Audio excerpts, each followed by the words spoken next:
तारीख 29 अगस्त सन 2022 दिन सोमवार। नमस्कार दोस्तों, मैं हूं संजीव चौहान और इस वक्त आप सुन रहे हैं टीवी 9 डिजिटल चैनल पर अपना पसंदीदा प्रोग्राम पॉडकास्ट। आज दुनिया में मच रहे झगड़ा, फसाद, मारकाट यानी किसी भी जंग या अंतर्राष्ट्रीय वाद विवाद या फिर दुनिया भर के देशों के साथ भारत की दोस्ती और दुश्मनी की कोई बात नहीं कर रहा हूं। आज बेबाक बात करेंगे सुप्रीम कोर्ट ऑफ इंडिया के 49वें मुख्य न्यायाधीश की, यानी उदय उमेश ललित, मतलब यूयू ललित की बात, ताकि हमारी और आपकी आने वाली पीढ़ियों के जहन में 27 अगस्त सन 2022 शनिवार का दिन हमेशा यादों में बसा रहे। हमारी, आपकी और इस देश के कानूनविदों की आने वाली पीढ़ियां जब जब जमाने में पॉडकास्ट की इस कड़ी को घर बाहर, धरती आकाश, हवा पानी में, मतलब कहीं भी मौजूद रहते हुए सुने तो उन्हें याद आ सके कि आखिर भारत के 49वें मुख्य न्यायाधीश यूयू ललित थे कौन। इस इंसानी दुनिया में जन्म लेने से लेकर भारत के मुख्य न्यायाधीश बनने तक का सफर आखिर यूयू ललित को हासिल किन नदी नालों, नहरों, तालाबों, पहाड़ों, खाई, खंतियों को पार करके हो सका, क्योंकि जिन यूयू ललित को हिंदुस्तान से विशाल लोकतांत्रिक देश में कानून का सबसे ऊंचा ओहदा कहिए या फिर सम्मानित आसन, सिंहासन हासिल हुआ है, उसको पाने का सपना या चाहत तो किसी की भी हो सकती है, मगर यह हासिल किसी बिरले को ही हो पाता है। ऐसे में जब बात यूयू ललित की शुरू हो तो उससे पहले उनकी पीढ़ियों के करीब 102 साल पुराने इतिहास को भी नजरअंदाज करना बेमानी होगा। अब आप सोचेंगे कि यूयू ललित की तो उम्र ही अभी 102 साल की नहीं है, तो फिर भला ऐसे में उनका 102 साल के इतिहास से क्या लेना देना है, क्योंकि बीते कल के जस्टिस यूयू ललित आज भीड़ का हिस्सा भर नहीं, न वे कोई किताब हैं। दरअसल जस्टिस यूयू ललित का कुनवा खानदान किसी पाक दामन ग्रंथ से कम नहीं है, क्योंकि ये वही 49वें chief justice of India UU Lalit हैं जिनकी 3 पीढ़ियां बीते करीब 102 साल से कानून के मंदिरों में कानून की गरिमा को बरकरार रखने की जद्दोजहद से जूझ रही हैं। और इस बात का गवाह शनिवार यानी 27 अगस्त सन 2022 को भारत का राष्ट्रपति भवन भी बना, जहां उदय उमेश ललित ने हिंदुस्तान के 49वें मुख्य न्यायाधीश के पद की शपथ अपनी 3 पीढ़ियों की पावन छाया तले ली। भारत के नवनियुक्त सीजेआई के पिता जस्टिस यूआर ललित की उम्र इस वक्त करीब 90 साल होगी। मौजूदा चीफ जस्टिस ऑफ इंडिया यानी यूयू ललित का परिवार बीते 100 वर्षों से अधिक समय से न्यायिक सेवा में है। जस्टिस यूयू ललित के पिता जस्टिस यूआर ललित के मुंबई हाई कोर्ट का जज बनने से पहले उनके दादा रंगनाथ ललित महाराष्ट्र के सोलापुर के मशहूर वकीलों में शुमार थे। सीजेआई उदय उमेश ललित के दादा महाराष्ट्र के सोलापुर जिले में वकालत किया करते थे। वे 74 दिन यानी 8 नवंबर सन 2022 तक के लिए सुप्रीम कोर्ट के मुख्य न्यायाधीश बनाए गए हैं। बीते शनिवार यानी 27 अगस्त सन 2022 को भारत की राष्ट्रपति द्रौपदी मुर्मू ने उन्हें पद और गोपनीयता की शपथ दिलाई। देश के 48वें चीफ जस्टिस एनवी रमन्ना इसी दिन पद से सेवानिवृत्त हो गए। जस्टिस उदय उमेश ललित आजाद हिंदुस्तान के ऐसे दूसरे चीफ जस्टिस की फहरिस्त में शुमार हुए हैं जिन्हें वकालत के पेशे से सीधे सुप्रीम कोर्ट में जज नियुक्त किया गया था। इनसे पहले मरहूम जस्टिस एसएम सिकरी वकालत की प्रैक्टिस की दुनिया से सीधे सुप्रीम कोर्ट जज बने और बाद में वे भी आजाद हिंदुस्तान में चीफ जस्टिस के ओहदे तक पहुंचे थे। जस्टिस सिकरी से पहले बार में प्रैक्टिस करने वाले किसी वकील को न तो सीधे सुप्रीम कोर्ट जज और न ही चीफ जस्टिस के पद पर नियुक्त किया गया था। जस्टिस सिकरी भारत के 13वें प्रधान न्यायाधीश थे और वे जनवरी सन 1971 से अप्रैल सन 1973 तक चीफ जस्टिस ऑफ इंडिया के पद पर रहे, जबकि उन्हें फरवरी सन 1964 में सुप्रीम कोर्ट ऑफ इंडिया में वकालत की प्रैक्टिस करते हुए सीधे जज के पद पर नियुक्त किया गया था। वहीं जस्टिस यूयू ललित 13 अगस्त सन 2014 को सुप्रीम कोर्ट के जज बनाए गए।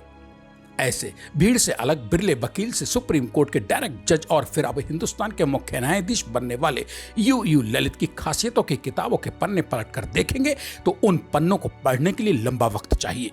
जस्टिस यूयू ललित ने कई मामलों की सुनवाई से खुद ही अलग कर लिया था और इसकी वजह कॉन्फ्लिक्ट ऑफ इंटरेस्ट बताई गई थी। आम भाषा में अगर कहूं तो किसी जज के लिए कॉन्फ्लिक्ट ऑफ इंटरेस्ट का मतलब होता है कि मुकदमे की एक पार्टी से उसका कोई पुराना सरोकार या वास्ता रह चुका होना। इनमें अयोध्या मंदिर मुकदमा कहिए या फिर विवाद मालेगांव बम ब्लास्ट केस, मृत्युदंड की सजा को चुनौती देने वाली याकूब मेनन की पुनर्विचार याचिका, हरियाणा के शिक्षक भर्ती घोटाले में ओम प्रकाश चौटाला की याचिका और सूर्यनेलप्पी रेप केस की अपील याचिका पर सुनवाई जैसे मुकदमे हिंदुस्तान में कानून से जुड़े हर शख्स के जहन में कल भी मौजूद थे, आज भी हैं। और आने वाली पीढ़ियां जब जब सीजीआई यूयू ललित की जिंदगी में झांकने की कोशिश करेंगी, तब तक उन्हें यह सब मौजूद मिलेगा, क्योंकि ये वो इतिहास है जिसके पन्ने आइंदा भी ना तो कभी पीले पड़ेंगे, ना पुराने पड़कर फटेंगे। क्योंकि खूबसूरत चीजें, खूबसूरत लोग, उनके काम और उनका इतिहास कभी भी पुराना होकर धूमिल तो होता ही नहीं है। सन 2015 में मालेगांव ब्लास्ट से जुड़ी एक याचिका की सुनवाई से जस्टिस यूयू ललित ने खुद को महज इसलिए अलग कर लिया था कि उन्होंने जज बनने से पहले एक वकील की हैसियत से अभियुक्त की पैरवी की थी। सन 2016 में उन्होंने एक और मामले से खुद को अलग किया था। वो मामला था आसाराम बापू पर लगे आरोपों की चल रही जांच में एक अहम गवाह के लापता होने की मांग से जुड़ा। सन 2016 में ही उन्होंने शिक्षक भर्ती घोटाले के अभियुक्त हरियाणा के पूर्व मुख्यमंत्री ओम प्रकाश चौटाला की याचिका की सुनवाई से भी खुद को अलग कर लिया था। सन 2017 में उन्होंने सुरेनेली रेप केस की भी सुनवाई से खुद को अलग कर लिया था, क्योंकि उस मामले में एक अभियुक्त की बहैसियत वकील वे पैरवी कर चुके थे। साल 1957 में पैदा हुए जस्टिस ललित ने 1983 में बॉम्बे हाई कोर्ट से वकालत की प्रैक्टिस शुरू की थी। वहां उन्होंने दिसंबर 1985 तक वकालत की थी। सन 1986 से 1992 के बीच वो पूर्व सॉलिसिटर जनरल सोली सोराबजी के साथ भी जुड़कर काम करते रहे थे। अप्रैल सन 2004 में उन्हें सुप्रीम कोर्ट में सीनियर एडवोकेट नियुक्त किया गया। बहुचर्चित 2G घोटाले के सभी मामलों में ट्रायल चलाने के लिए केंद्रीय जांच ब्यूरो की मदद के लिए सुप्रीम कोर्ट ने उन्हें स्पेशल पब्लिक प्रोसिक्यूटर नियुक्त किया था। वकील के रूप में justice UU Lalit criminal law के दुनिया भर में विशेषज्ञों में शुमार रहे हैं। उन्हें राष्ट्रीय विधिक सेवा प्राधिकरण यानी नालसा का कार्यकारी अध्यक्ष भी बनाया गया था। 3 तलाक की वैधता पर सुनवाई करने वाली संविधान पीठ का भी यही यूयू ललित एक हिस्सा रहे हैं। उन्होंने इसे खारिज करते हुए कहा था कि ये प्रथा संविधान के अनुच्छेद 14 के तहत किए गए मूल अधिकार का उल्लंघन करती है। गिरफ्तारी से पहले जांच अधिकारी को मंजूरी लेने का आदेश सुनाने वाले यही जस्टिस यूयू ललित थे। साथ ही इन्होंने ही ऐसे मामलों में अग्रिम जमानत देने का प्रावधान भी किया था, जो कि हिंदुस्तान में कानून की आने वाली पीढ़ियों के लिए मील का पत्थर बन चुका है। इन्हीं यूयू ललित ने प्रद्युम्न बिष्ट केस में जस्टिस आदर्श गोयल के साथ मिलकर भारत के हर राज्य के 2 जिलों की अदालतों के भीतर और अदालत परिसर के महत्वपूर्ण जगहों पर बिना किसी ऑडियो रिकॉर्डिंग वाले सीसीटीवी कैमरे लगाने का निर्देश दिया था। यह आदेश आज एक मिसाल बन चुका है। हालांकि उन्होंने उस आदेश के साथ ही यह भी कहा था कि इन रिकॉर्डिंग्स को सूचना का अधिकार कानून के तहत देश में कोई हासिल नहीं कर सकेगा। सुप्रीम कोर्ट के 2 सदस्यों वाली पीठ के एक सदस्य के रूप में जस्टिस ललित ने हिंदू विवाह कानून की धारा 13B(2) के तहत आपसी सहमति से तलाक लेने के लिए 6 महीने की प्रतीक्षा अवधि अनिवार्य नहीं है कह दिया था। अमरदीप सिंह बनाम हरवीन कौर मामले में इस पीठ ने फैसला दिया था कि कई मामलों में 6 महीने की इस अवधि को खत्म किया जा सकता है। ये वही कल के जस्टिस यूयू ललित और आज के चीफ जस्टिस ऑफ इंडिया हैं, जिन्होंने अदालत की अवमानना के मामले में भगोड़ा घोषित भारत के शराब व्यापारी निर्माता विजय माल्या को 4 महीने की जेल और 2000 रुपए का जुर्माना देने का आदेश सुनाया। अब से कुछ वक्त पहले ही यूयू ललित ने कहा था कि सुप्रीम कोर्ट में सुनवाई सुबह 9:30 बजे से 11:30 बजे तक होनी चाहिए और फिर उसके बाद आधे घंटे का ब्रेक मिलना चाहिए। उनके अनुसार फिर 12 बजे से लेकर दोपहर बाद 2 बजे तक सुनवाई होनी चाहिए।